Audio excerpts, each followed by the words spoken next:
sa atin nung tinatawag niyong melunggay na miracle vegetable na to? Kaya miracle vegetable bakit yan. ba? Alam mo, ayon sa isang artikulo na sinulat ni Mark Fritz sa Los Angeles Times. So, ganito, sabi niya, an ounce of malunggay, Isang onsa. Oo.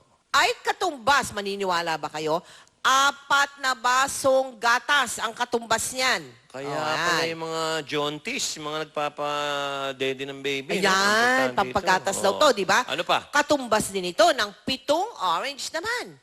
Vitamin C ng 7 orange at katumbas naman ng potassium na taglay ng 3 saging. Oh, ayaw mo pa ayan, yan? Hindi, nakakatuwa ito, no? Dapat ito malaman ng mga kababayan natin, napakataas ang malnutrition dito sa atin, lalo na sa mga bata, no? Sana yung mga magulang nanonood ngayon, alamin ninyo, ang malunggay ay napakagaling. Okay. Masustansya. Ito nga, anong tawag niya, isuksok mo lang sa tabi mo.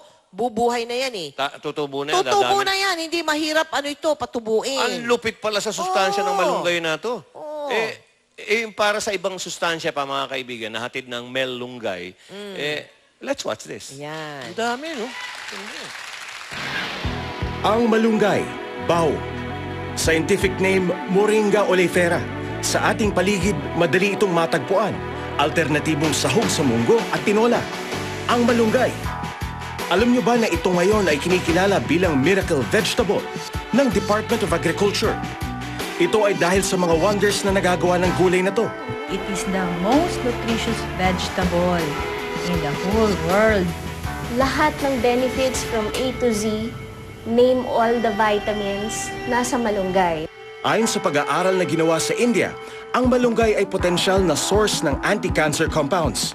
Nagtataglay ito ng phytochemicals na maaring makatulong sa pagpigil ng mga cancer cells. At di lang yan, maaari rin itong gamitin upang magamot ang mga may sakit sa reproductive organ ng isang babae, tulad ng epithelial ovarian cancer. Nakakatulong din ang malunggay sa paggamot ng arthritis, heart complication, at kidney diseases dahil sa taglay nitong antioxidant.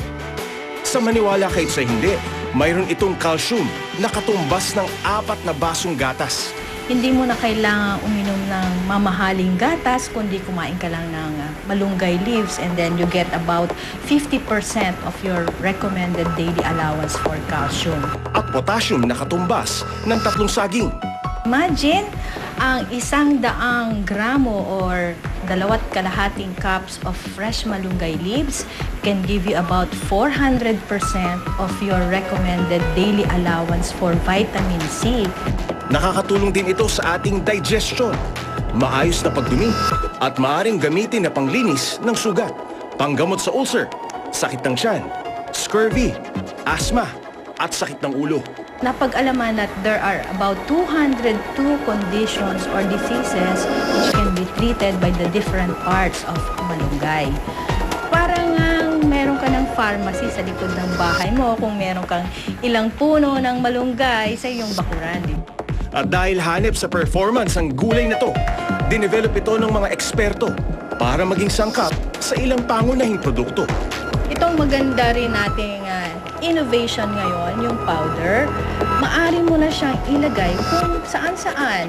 Pwede siya sa instant noodles, pwede sa mga burgers, ihalo. Isa pa nga, itong mga malunggay noodles natin. Pero ang dami na. Pwedeng saan, noodles, fettuccine, pulburon, pandesal, name it. Lahat ng may malunggay ngayon ay parang in na in. Hindi natin alam na ang buto ng malunggay ay maari palang kunan ng healthy oil. Katulad siya ng ating olive in terms of properties, di ba? Very low in trans fatty acid.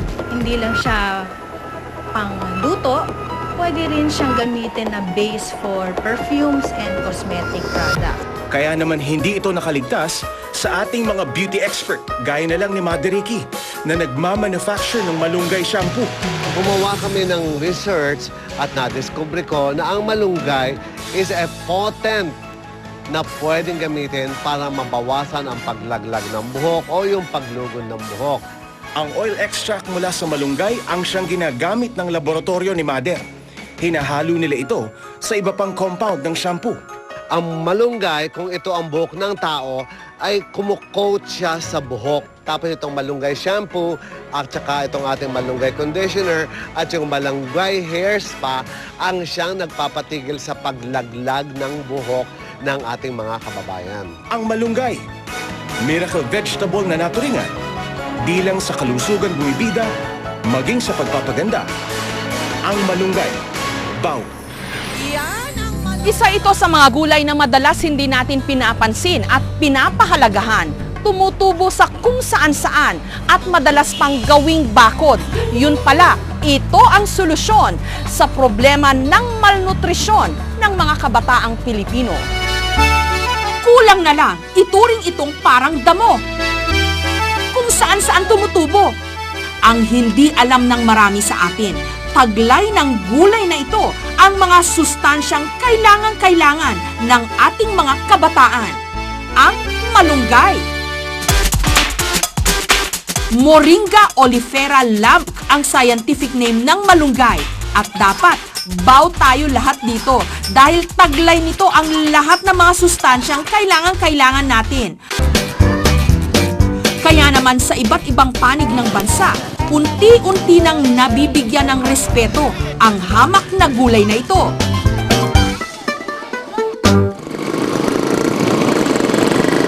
Sa likod ng maingay na syudad ng Coronadal sa South Cotabato, may tatahitahimik na tagungyaman sa bawat bakuran.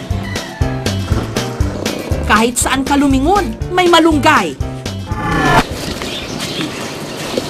Si Carmen, sa tuwing kailangan niya ng malunggay, sa bakuran niya mismo, naroon lang ito.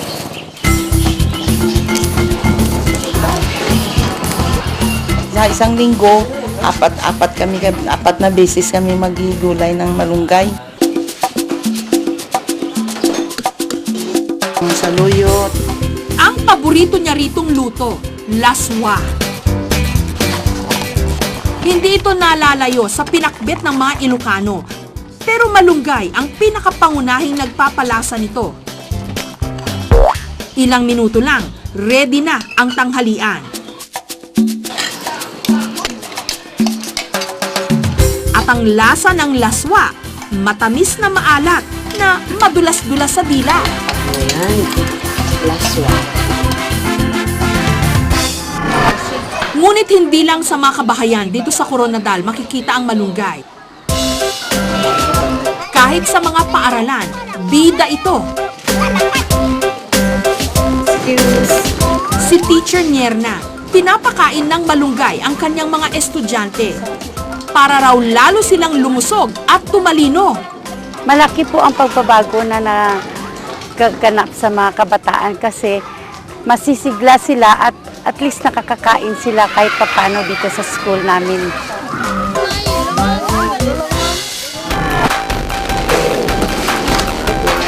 Malunggay rin ang pinapakain ni Ann Uy, nutritionist ng lokal na pamahalaan ng Coronadal sa kanilang feeding program. Subalit ang malunggay, hindi niya ipinanrerekado sa mga ulam, kundi sa puto. Ready na siya. Ang simpleng puto, hinahaluan niya ng dinikdik na pinatuyong dahon ng malunggay para raw maging nutritious. Kahit saan nakikita yung malunggay. Una, madaling patubuin. Pwede mo siyang isahog kahit saan. It is because bland yung kanyang yung taste niya. Sinamahan namin si Ann na magpakain sa isang Muslim community. Pagdating namin sa komunidad, pinagkaguluhan ang kanyang malunggay puto.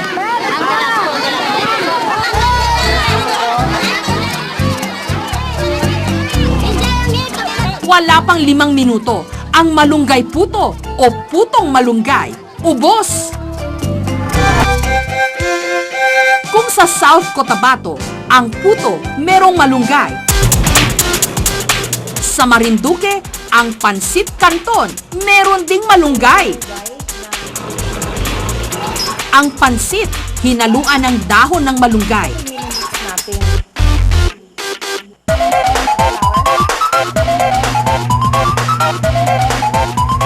Ginagamitan namin sila ng vegetable para at least alam nila na pansit yung kinakain nila pero meron namang additional vitamins and minerals na makukuha sila. Si Nanay Olive, kapag gusto raw niya ng espesyal na merienda, pansit canton ala malunggay ang kanyang iniluluto. Mura na, masustansya pa.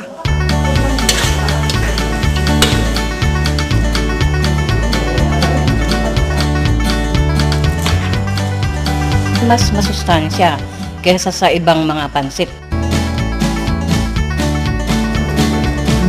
Pagdating sa lasa, Napakasarap.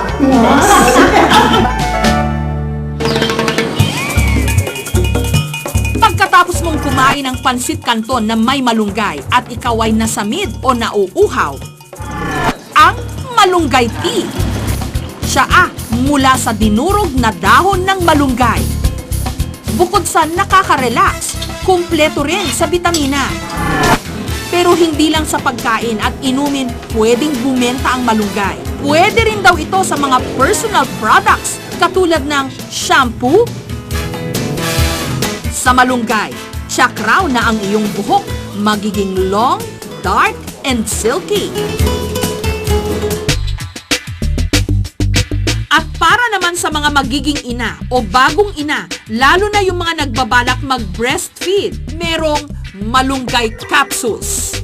Based sa clinical study, proven na yung mga nanay na nag-take ng malunggay versus dun sa mga hindi nag-take ng malunggay, mas madaming ang pinroduce na breast milk. Yan nga yung replacement. Kaya naman hindi nakapagtatakang plano na ngayong i-export sa ibang bansa ang malunggay. Malaki raw kasi ang demand para dito sa mga industriya ng pharmaceuticals at cosmetics. Tila nga yatang walang katapusan ang mga posibilidad sa gulay na ito.